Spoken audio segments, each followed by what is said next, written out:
Hey everyone, welcome back to another deck profile. Today I'm doing an update on my Sacred Beast deck. As you see in the corner right there, we got our beautiful Pod of Extravagance showing some shine, showing some love on this deck profile here. Anyways, I decided to go on a different route with my Sacred Beast deck than I originally planned. Instead, it's become like a danger Sacred Beast deck. So let's get into it. Let me show you guys how it works, how it rolls. Let's get started.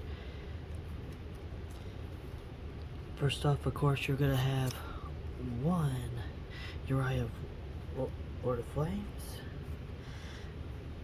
3 Hamana Striking Thunder, and 3 Raphael. As I said before, the reason there's only one Uriah is because he's the weakest out of the other Sacred Beasts. That's just my personal opinion and based on their effects and their abilities. While Haman can cause your opponent to where he's gotta play around him because he can only attack him if he's in defense mode. And Raphael is a big old beat stick, it get even stronger and get your tokens. Next, we have 3 of each.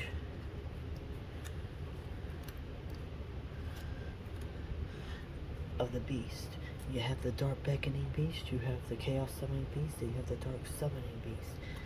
Each one of these help you get into your Sacred Beast and the Sacred Beast spell cards and trap cards that work well with them, allowing you to get out your insane combos and making your Sacred Beast almost invincible and hard to hit.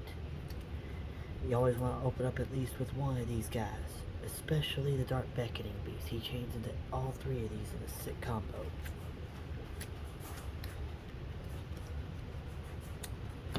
Up next, we have 3 Danger Okapi. I'm not even going to try to say that. And 2 Danger Thunderbirds. Eventually, I'm going to begin a Danger Bigfoot and a Danger Nessie to add to the slot. For now, this is what I got. That's what I have to work with. And both of them work so well with the deck, because regardless if they get summoned to the field, discard, or whatever, these guys help me get my Sacred Beast out and help me get more cards in my hand, which leads into bigger and better combos. Next up, 3 extra monsters we have in the deck. We have 1 Grand Machu, 1 Tsukiyomi, and 1 Gizmek. Now the reason I have Gizmek is because when he's summoned to the field, you can special summon first by having at least 6 or more cards banished. So combo a Pot of Avarice with any type of pot card you got, bam, you got free summon it.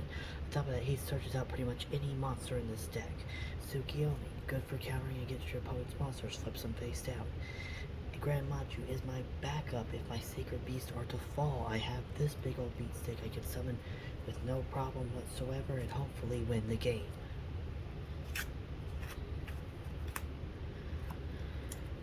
Next up, we have 2 Fallen Paradise, 3 Pot of Extravagance, and 3 Opening of the Spirit Gates. The reason I have 2 Fallen Paradise, I just believe this works well with my deck, just having 2 of them instead of 3. The way I've always played it, the way I probably will continue to play it. Fallen Paradise protects your Sacred Beast, at the same time allows you to draw 2 cards. It's a living Pot of Greed. Just better as long as you have a Sacred Beast on the field. Pot of Extravagance. You're not worried about your extra deck at all in this deck. You can banish your extra deck, draw 2 cards. Pretty simple. Opening Spirit Gates helps get your Sacred Beast out. Helps get you more into your combos and everything. Always want 3 of that. Then we have 1 Foolish Burial, 1 Dimension Fusion Destruction, and 1 Cereal Strike Skyfire. I cannot say it. I'm sorry, I'm trying here. It's Foolish Burial. Once again, discard a monster from your deck. Pretty simple. Dimension Fusion helps you get out Armatile for that big old 1-hit kill. Cereal Skyfire helps your Amon. Helps all your Sacred Beasts, really. It's a good card, switch them in defense mode to where your opponent has to attack him. That's other monsters. Then we have 2 Awakening of the Sacred Beast, 1 Back to the Front, 1 Skill Drain, 1 Ordeal of Traveler, and 1 Hyperblaze. Now, Awakening of the Sacred Beast pretty much has 3 effects depending on how many Sacred Beast monsters you got on the field. If you got 1, each time your opponent normal summons or special summons a monster, gain life points equal to that monster's attack. 2, you get to negate the effects of all monsters your opponent controls, so it's a skill drain. 3, any monster sent to your opponent's graveyard is banished. Now all those effects work for as many Sacred Beasts as you got, so you want all 3 on the field, you get all 3, and you get the maximum benefit of the card. Back to front, helps me special summon a monster real quick in defense mode. Magic Drain, a very underrated counter trap card. Your opponent activates a spell card, you activate it, your opponent has 2 options. Either let the card be negated or discard a spell card to save it. And most of the time, they don't want to discard their second spell card, or if they do, you still got our combos to work with. Said, Magic Drain is just so underrated, in my opinion. Ordeal Traveler is my backup trap to give me more time. It's a trap I've kept for a long time. It's a trap I've used for a long time. Your opponent attacks you, he's got to declare 1 card in your hand of monster, trap, or spell. Calls it wrong, their monster returns to hand, the attack's negated. Hyperblaze. Do I really need to say what Hyperblaze does? I think we all know. But I will say it helps out your Uriah and your other Sacred Beasts. Mainly just Uriah though. Gives him 1,000 attack for each face of continuous trap card on the field. Helps special summon him. Yeah, you gotta pretty much it just boosts up Uriah, making him a bit more playable. Now, I'll go on to extra deck, which the extra deck, like last time, still doesn't matter. That hasn't changed. We got 2 Girgaikas, 2 Firewall Dark Fuels, 2 Phantas Emperor, 1 of the Armortile the Chaos Phantom, the weird one, the one that can go to your opponent's side of the field and banish all their stuff. Then we have 2 regular Armortiles, 2 number Exutopias, 1 Super Dimensional Robot Giant Destroyer, 1 Gaia, Decode Extender, and number 74 Keymaster of Blades. Like I said, to me the extra deck does not matter at all, except for Armortile really, but even then, I really don't summon out Armortile that much. Now guys, I'm going to shuffle my deck, and we're going to go into combos. The reason why I'm shuffling it instead of playing out the combos, because I believe it's a better way to show you how this deck works and operates. Everyone wants to go ahead and have a set hand. You aren't always going to have a set hand, so you're going to have to work with whatever you draw and whatever you got. That's kind of why I do my combos this way, practice my deck this way. Because if I know what all I'm going to draw, then, well, it kind of, you're not going to learn how to use the deck that way. Get another good shuffle in. We're also going to cut it down. Look at that. Bam, bam, bam. Cut it, cut it, cut it, cut it, cut it good, cut it good. Go, boom, boom, boom, boom. And for the middle, boom. Alright. The next cut, let's see what our first hand is. We got 1 Danger. Oh, I didn't shuffle it that good. A Pot of Extravagance, that's good. Uriah. Alright, you open up with 5. I did not shuffle well at all. But that's okay, we can still work with it. First, you gotta activate your Pot of Extravagance, which means you banish 6 cards, draw 2. Here's a true redraw, bam, bam. To another Pot of Extravagance. Alright, here's where it gets tricky, because this is a terrible hand. It really is. You gotta activate your Danger. Y'all know the dangerous effects. We shuffle the hand. We shuffle the hand. We shuffle the hand. Alright, I picked this one right here in the middle. Let's go. It's a Pot of Extravagance, which kind of sucks, but now you special summon your Danger, and when you special summon this one, you get to draw 1 card. So we draw a card, and our card is not a card we need. That's the problem when I try to duel from this. So since I can only effect 1 turn, that's all I could do, and my opponent would probably wipe me out. So that's a terrible start to this. Let's try that again. You don't shuffle good like I did, you're gonna break and you're gonna mess up. Just that was a terrible draw for me.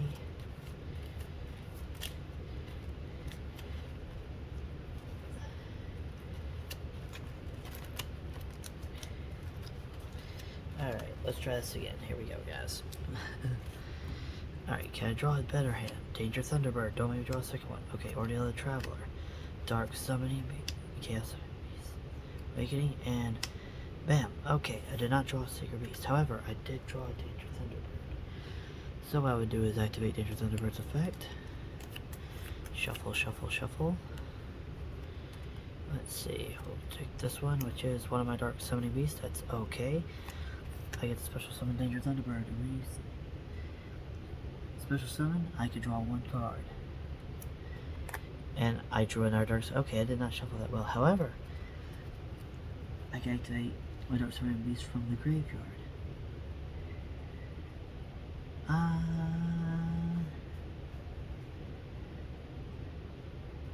I can banish from the graveyard to add one Fallen Paradise from my deck to my hand. Dear Lord, I need to shuffle better. Even looking in here right now, there's the Fallen Paradise.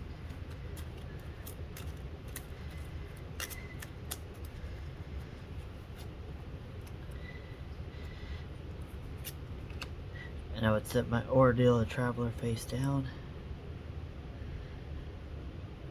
See if it was Dark Beckoning.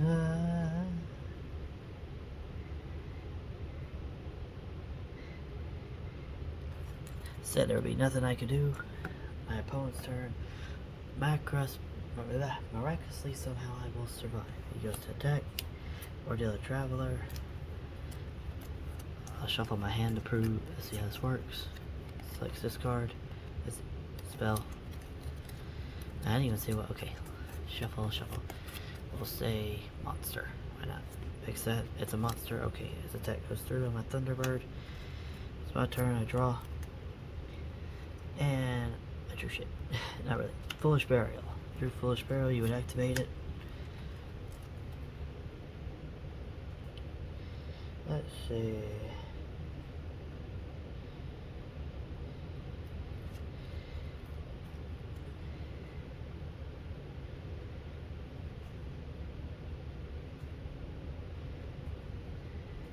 Alright.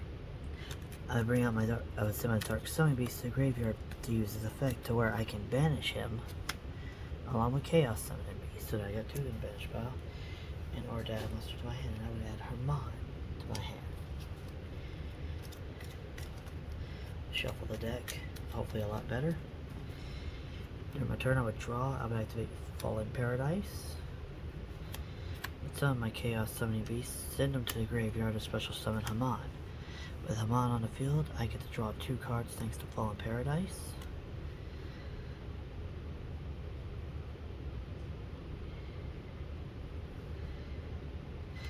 And I would activate Opening of the Spirit Gates, which would allow me to add a Haman, Raviel, Uriah, or a monster that has their name listed. And in this scenario,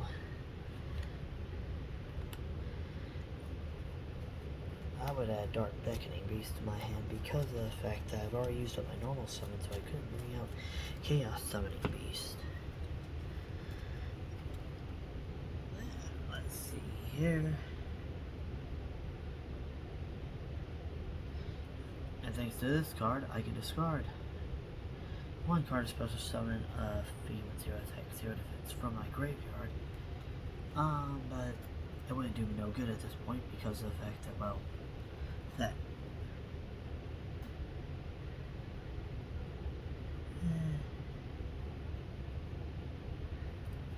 As I have another continuous spell card, my graveyard can't use the second effect, but now Haman is pretty much untouchable thanks to Fallen Paradise. It protects him. So I attack. It's my opponent's turn. My turn, I draw again. Alright, I drew a Danger Pico, as you can see. Next thing I would do is set this face down. Then I would summon Dark Beckoning Beast, which would allow me to add Uriah Raviel or a card that has their name listed. I am going to add Raviel to my hand. Shuffle the deck. Said I'm not the best player, but I do try, and like I said, this type of build I enjoy. Then I would Use the effect, I can normal summon one fiend monster with 0.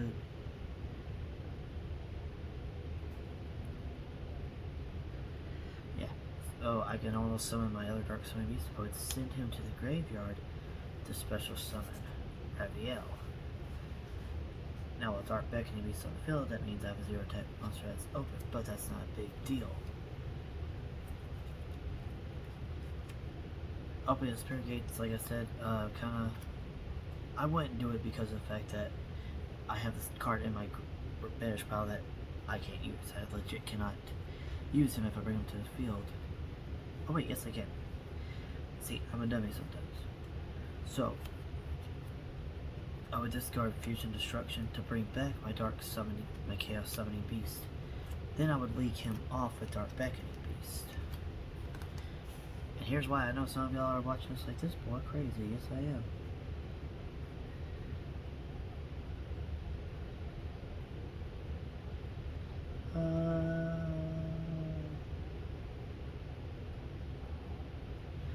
Now it's on my Decode Talker right there. He takes 2 extra monsters. And he gains 500 attack for each monster it points to, so if I'll say just because I got Raviel right there, he'll gain 500 from Raviel, so now he's 2,800. So now I got 4,000 boys on the field and 2,800. So it took me 2 turns, but I got to this decent board. Then my opponent's next turn when he would draw, I would do Awakening Sacred Beast, which would stop all effects. So I just shuffled terribly, but it's good. It's still good. It's still a good deck. It's still a fun deck. Like I said, I like the way it's built. It's won me a few matches. Well, it's won me a few duels, but not the entire duel, but it's won me a few. Especially when I have it shuffled better. But anyways, guys, that is the Sacred Beast deck for this month, for this time at the moment. Said it's only going to get better from here on out because I'm still trying to add more danger monsters to it. I really want to make it a danger Sacred Beast deck. Personally, that's my favorite style with this right now. So all I need is a Nessie and a Bigfoot and possibly a few other dangers. But right now, guys, that's going to do it for this video. I hope y'all enjoyed, and if you did, please hit the like button, and let me know what other deck profiles you want to see, because I do have coming up soon my Salamangreat deck profile, and an update on my Blue Eyes White Dragon deck profile. Anyways, guys, thanks for watching. Hope you enjoy. I'll see you on the next deck profile. Peace!